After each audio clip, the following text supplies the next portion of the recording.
तो हेलो दोस्तों, मेरा नाम है निखिल और आज के बिजनेस न्यूज़ शुरू करते हैं। तो आज की सबसे पहली न्यूज़ है कि ब्लू स्मार्ट के ऊपर एक काफ़ी बड़ी कंट्रोवर्सी हो गई, जिसको लेकर के बीएसई के जो चेयरमैन हैं उन्होंने भी वार्निंग जारी किया है। आपको बता दें कि ब्लू स्मार्ट और गेंसोल इंजीनियरिंग जो है उसको लेकर के शेयर बाजार और अब स्टार्टअप वर्ल्ड में काफ़ी बड़ी हलचल मची हुई है। आपको तो पता ही होगा कि ब्लू स्मार्ट जो एक पॉपुलर इलेक्ट्रॉनिक कैब सर्विस थी, जो कि अब कंट्रोवर्सी में आ गई है। अब इसके आने का पीछे रीज़न ये है कि सेबी जो है गेंसोल एनर्जी लिमिटेड और ब्लू स्मार्ट दोनों पर काफ़ी गंभीर आरोप लगाए हैं, जैसे कि फंड डाइवर्जन और डॉक्यूमेंट में हेराफेरी। अब इसका सीधा असर ये पड़ा कि ब्लू स्मार्ट को अपनी सर्विस ही बंद करनी पड़ी। और सेबी के कार्रवाई के बाद जो ब्लू स्मार्ट के फाउंडर अनमोल सिंह जग्गी और उसके भाई पुनीत सिंह जग्गी थे, जो कि गेंसोल एनर्जी के डायरेक्टर्स भी थे, उनको पद से इस्तीफा देना पड़ा है।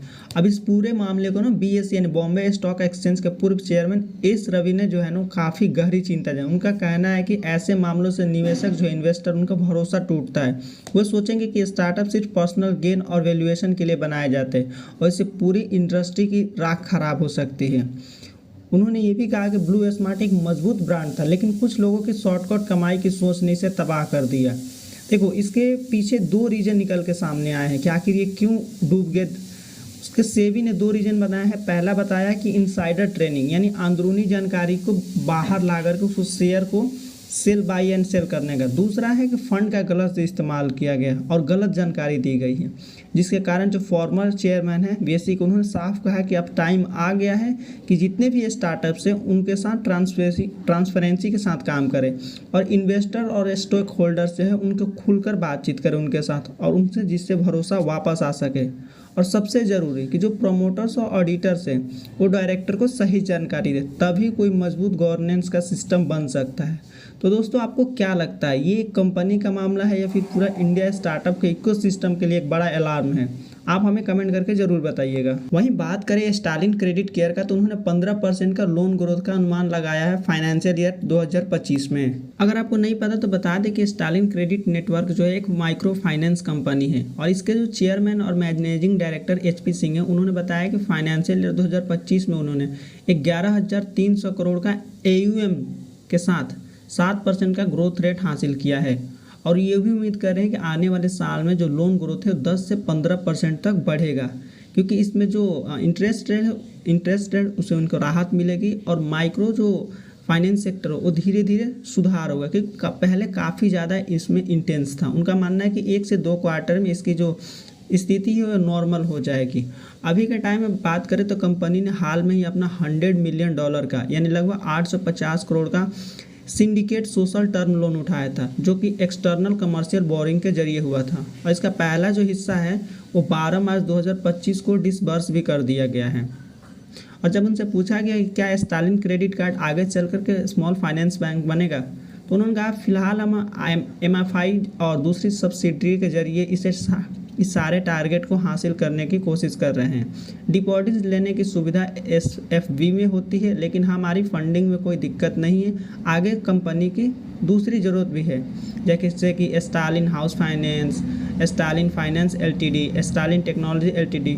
तो मतलब ये स्टालिन क्रेडिट केयर सिर्फ एक माइक्रो फाइनेंस कंपनी नहीं रह गई, बल्कि ये फाइनेंस, हाउसिंग, MSC और टेक्नोलॉजी हर फील्ड में अपने पैर फैला रही है। वहीं बात करें BHL का, तो BHL ने पोस्ट किया अपने 19% रेवेन्यू ग्रोथ इस फाइनेंशियल ईयर 2024-25 में। अगर देखा जाए तो BHL ने इस साल 27,350 करोड़ का रेवेन्यू हासिल किया है, जो कि पिछले साल के मुकाबले में 19% ज़्यादा है। और यही नहीं, कंपनी ने इस साल अपने इतिहास का सबसे बड़ा ऑर्डर मिला है, जो कि 92,534 करोड़ का ऑर्डर से। अब तक का सबसे बड़ा ऑर्डर बुक फाइनेंशियल ईयर 2024-25 के आखिरी में BHL का कुल ऑर्डर बुक 1,95,922 करोड़ पर पहुंचा था, जो अपने आप में एक रिकॉर्ड है। अगर सेक्टर वाइज परफॉर्मेंस की बात करें तो पावर सेक्टर में कंपनी को 81,349 करोड़ का ऑर्डर हासिल किया और लीडरशिप बरकरार रखी। वहीं इंडस्ट्रियल सेक्टर में बात करें तो कंपनी ने 11,185 करोड़ का नए ऑर्डर्स मिले, जो कि जिससे ट्रांसफर्सन, डिफेंस और इंडस्ट्रियल इक्विपमेंट शामिल थे। अगर इनके BHL ने जो है अभी 8.1 गीगावाट पावर कैपेसिटी को कमीशन या सिंक्रोनाइज किया, जिससे साफ है कि कंपनी डिलीवरी और ऑपरेशनल एफिशिएंसी में भी शानदार काम कर रही है। अगर 2025-26 की बात करें तो इतना मजबूत ऑर्डर बुक हुआ है, जिससे डबल डिजिट रेवेन्यू ग्रोथ के साथ BHEL जो है नया इसका जो फाइनेंशियल ईयर आने वाला काफ़ी मजबूत मोमेंट के साथ शुरू हुआ है। तो दोस्तों BHEL अब सिर्फ एक पावर कंपनी नहीं रह गई है, बल्कि एक भारत का इंफ्रास्ट्रक्चर ग्रोथ का एक मजबूत स्तंभ भी बन चुकी है। वहीं भारत के लिए एक अच्छी न्यूज़ ये भी है कि अब 8.4 मिलियन नए डीमैट्स अकाउंट खुल गए हैं फाइनेंशियल ईयर 2025 में। अगर इसकी पिछले साल से अगर मुकाबला किया जाए तो नेशनल स्टॉक एक्सचेंज में 20.5% से ज़्यादा की बढ़त है। और इस ग्रोथ के पीछे बस दो ही ब्रोकरेज कंपनियां, पहला है ग्रो और दूसरा है एंजल वन, दोनों ने मिलकर 57% से ज़्यादा नए डीमैट अकाउंट ओपन करवाए हैं। पहला तो है ग्रो, जिसकी सबसे धमाकेदार परफॉर्मेंस रही है। अकेले ग्रो ने 34 लाख नए अकाउंट जोड़े हैं, यानी पूरे NSE ग्रोथ का 40% हिस्सा है। मार्च 2024 में जहां इसके 95 लाख एक्टिव यूजर्स थे, वहीं मार्च 2025 में ये बढ़कर 1,29,00,000 हो गए, यानी सालाना 36% का ग्रोथ है। वहीं बात करें एंजल वन की, तो एंजल वन ने 14.6 लाख नए अकाउंट जोड़े हैं, जो कि NSE ग्रोथ में 17.38% का योगदान है। इसके पास 75 लाख एक्टिव यूजर्स थे और अभी इसके पास 15% मार्केट शेयर है। लेकिन इसके पीछे ज़रोदा भी पीछे नहीं है। ज़रोदा ने भी फाइनेंशियल ईयर 2025 में 5.8 लाख नए अकाउंट जोड़े थे, जो कि NSE ग्रोथ में 7% का योगदान किया और इस मार्केट शेयर 16% है। तो एक चीज़ तो कंफर्म हो चुका है कि जो आज के इन्वेस्टर्स हैं उनके मोबाइल ऐप्स से मार्केट एक्सपर्ट का मानना है कि अब लोग मोबाइल के जरिए सिंपल और फास्ट इन्वेस्टिंग में ज़्यादा पसंद करें। खास करके Tier 2, 3 और 4 के शहर के जो इन्वेस्टर्स हैं वो तेज़ी से आ रहे हैं। वहीं बात करें सरकारी टेलीकॉम कंपनी MTNL ने 8,346 करोड़ के बैंक लोन को डिफ़ॉल्ट किया है। आपको बता दिए पूरा मामला है कि MTNL ने अपने रेगुलेटरी फाइलिंग में बताया कि उन्होंने 7 सरकारी बैंकों से लोन लिया था, लेकिन वो नहीं चुकाए हैं और ये डिफ़ॉल्ट अगस्त 2024 से लेकर के फरवरी 2025 के बीच हुआ है। अब इसमें किन किन बैंकों का पैसा फंसा, उनमें से एक है यूनियन बैंक ऑफ इंडिया, जिसके 3,633 करोड़ हैं, इंडिया ओवरसीज बैंक जिनके 2,374 करोड़ हैं, बैंक ऑफ इंडिया के 1,077 करोड़ हैं और PNB, SBI, UNCO बैंक, इसको सारे को मिला करके 1,262 करोड़ हैं। अभी MNTL पे कुल 33,568 करोड़ का भारी भरकम कर्ज है, जिसमें से 8,346 करोड़ बैंक लोन है और 24,071 करोड़ स्वॉरेंस बॉन्ड गारंटी है। 11,051 करोड़ उन्होंने डिपार्टमेंट ऑफ टेलीकॉम के लिए ब्याज के भुगतान के लिए किया है। अब इस डिफ़ॉल्ट से सरकारी टेलीकॉम सेक्टर की जो छवि है काफ़ी बड़ा झटका लगा है और सवाल ये उठ रहा है कि क्या सरकार इस MTNL को बचाने के लिए कोई कदम उठाएगी, या फिर आने वाले समय को MTNL भविष्य क्या होगा, या फिर ये सरकार इससे कोई निजीकरण लेकर आएगी या कोई राहत पैकेज देगी।